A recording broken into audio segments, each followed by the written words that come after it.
Et le fort de l'ingrat, il a la mémoire très courte. L'ingrat est égoïste. L'ingrat préfère qu'un inconnu l'aide que quelqu'un connaît. Non, c'est un inconnu là. Au moins, il ne se sent pas redevable.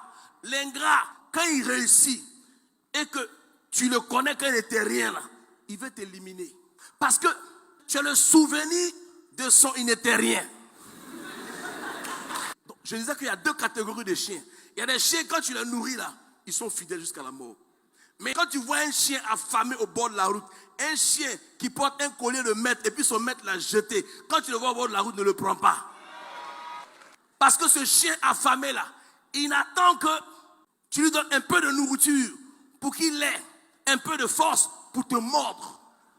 Il y a des gens qui mordent la main qui leur fait du bien. L'ingratitude, c'est un manque de reconnaissance pour un bienfait. Maintenant, l'ingratitude signifie sans grâce. Ça veut dire que quand vous êtes ingrat, vous n'avez pas de grâce. Donc vous n'êtes pas en sécurité, vous n'êtes pas protégé. N'importe qui peut vous faire du mal. Parce que lorsque le malheur arrive, Dieu regarde dans votre record, sur votre compte de bien que vous avez fait là. Si vous avez fait du bien qu'il peut racheter, il prend ce bien-là, il rachète. D'accord? L'ingrat, dès qu'il réussit, ses premiers ennemis, ce sont ses amis d'enfance. Il ne parle plus. Il a réussi. Quand il arrive au quartier, il ne parle plus à quelqu'un. Alors qu'il a grandi dans le quartier avec eux, il snob tout le monde.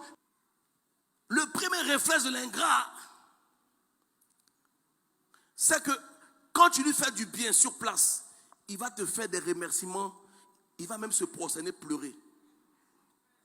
C'est le jour là. Une semaine après, il a oublié. Amen. Et j'ai compris que les gens sont ingrats et traitent par manque d'éducation. Souvent ce n'est pas méchant, mais ils n'ont pas été éduqués à ça. Il y a des gens qui trahissent et qui trouvent que c'est normal. Parce qu'ils n'ont pas eu de père ni de mère pour leur dire on ne fait pas ça. Plus on vous fera du mal, plus vous devez faire du bien. Et c'est ce bien-là qui va racheter votre vie. Amen. À cause du fait que tu fais du bien là, ton âme est reliée à la vie. À cause de ce que tu ne fais pas du mal.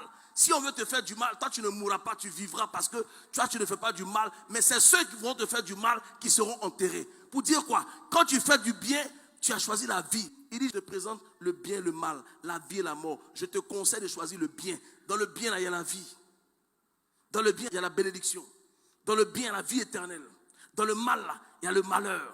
Dans le mal, il y a la maladie. Dans le mal, il y a la malédiction. Dans le mal, il y a la mort. Tu as le choix. Il dit, choisis le bien.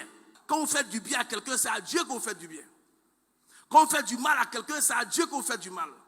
Donc le bien que vous faites est inspiré par le Dieu du bien. Le mal que vous faites aussi est inspiré par le diable. Le diable ne peut jamais utiliser quelqu'un qui est rempli d'amour pour faire la guerre.